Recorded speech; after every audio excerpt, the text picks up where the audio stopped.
Liebe Zuschauer, herzlich willkommen zu Inside Wall Street aus dem Studio der New York Stock Exchange. Mein Name ist Manuel Koch und bei mir ist heute eine Wall Street-Legende, Peter Tuchman von Quattro Securities, 27 Jahre schon hier an der Wall Street. Peter, thank you so much for joining us. My pleasure. Sie werden auch Herr Einstein genannt. Ich weiß gar nicht warum. Vielleicht, weil Sie so klug sind? Why, but maybe I you can't know imagine it. why. You're so You smart. can all tell that for sure.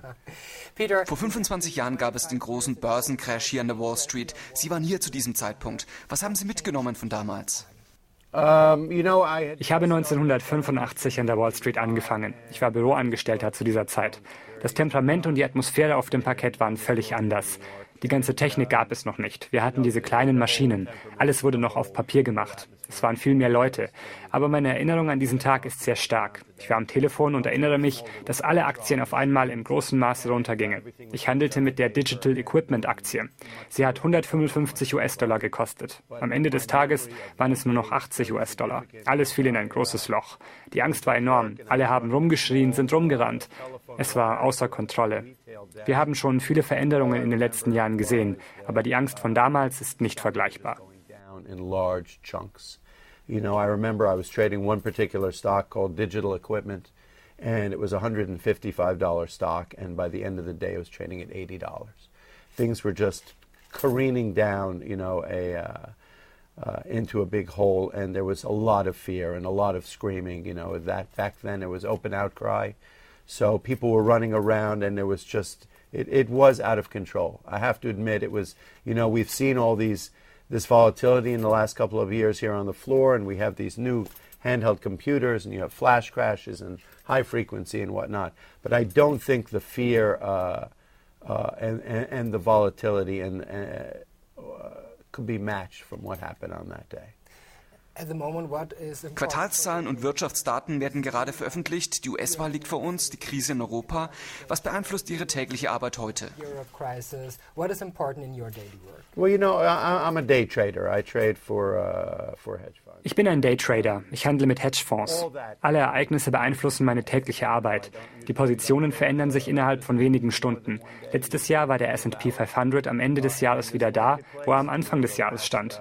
Man kann auf diesem verrückten Markt nur Geld verdienen, wenn man auf täglicher Basis handelt. Das mache ich und das macht Sinn. Das hat auch etwas mit Disziplin zu tun. Alle genannten Ereignisse sind interessant für mich. Durch die Wahl geht der Markt täglich rauf oder runter. Die Schlagzeilen in Europa sorgen für eine große Volatilität. Es gibt große Bewegungen jeden Tag. Aktien bewegen sich sehr sprunghaft. And that's an art and that's a discipline. But so what's exciting for me as a trader is all the information you described. Earnings seasons tend to be exciting. The election is causing the market to go up and down on a daily basis. The news in Europe, the headlines, are causing great volatility in the marketplace. So, what goes into a day in the market on the stock exchange today is fantastic. We have huge moves up and down, and stocks are moving quite volatile. Glauben Sie, dass die Märkte bis zum Ende des Jahres weiter nach oben gehen? Increasing. You know what my sense is? I kind of think it is. There's a lot. Ich denke ja, es passiert gerade eine Menge. Es scheint aber so, als ob sich der US-Markt in den letzten Wochen von den Nachrichten aus Europa gelöst hat. Es gab Zeiten, wo jede einzelne Schlagzeile den Markt beeinflusst hat. Der US-Markt interessiert sich momentan eher für andere Dinge, zum Beispiel die Quartalszahlen und die Wahlen. Viele Unternehmen haben die Erwartungen gesenkt. Sie hatten eher schlechte Ergebnisse erwartet.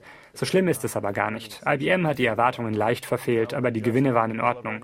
Das hat für Verwirrung gesorgt. Der S&P 500 ging hoch, aber der Dow Jones ging runter. Ich höre mir viele Meinungen von vielen Kommentatoren im Fernsehen an. They were anticipating bad earnings season. We haven't seen that really. I mean, IBM did come out with some, the earnings beat, but the guidance was bad yesterday, and that caused quite a dislocation in the market. IBM was down 11 yesterday.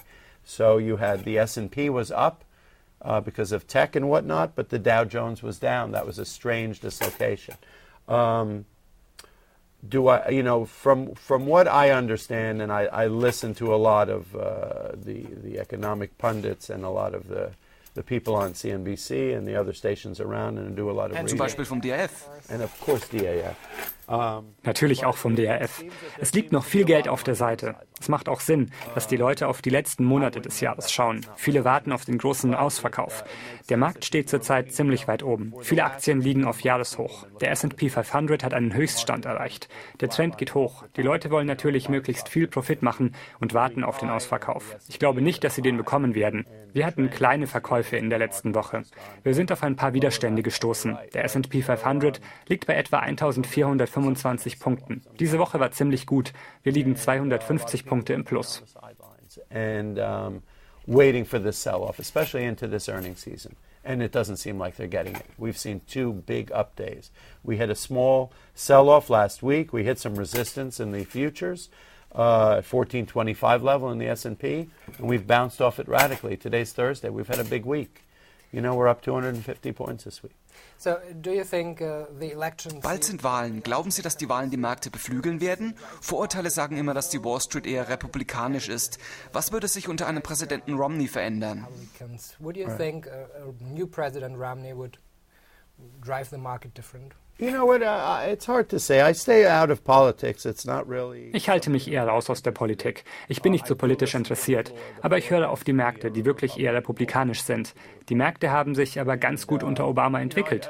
Es gab ein Bailout und GM. Die Republikaner denken, dass die Demokraten die Märkte zu stark reguliert haben. Romney hat versprochen, einige Sachen zurückzunehmen.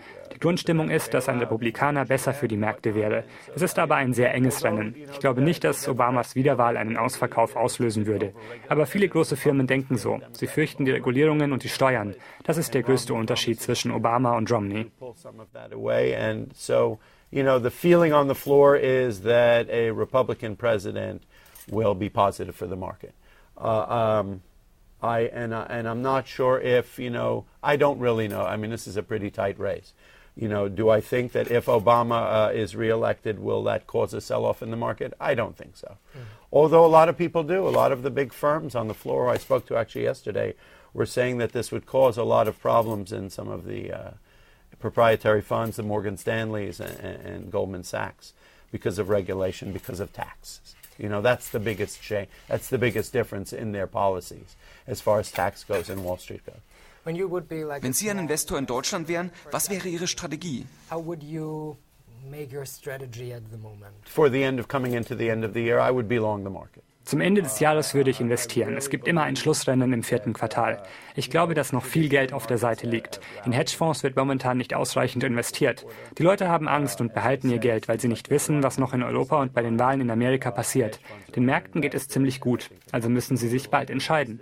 There's been so much fear over what's going on in Europe, the election and whatnot over the last few months.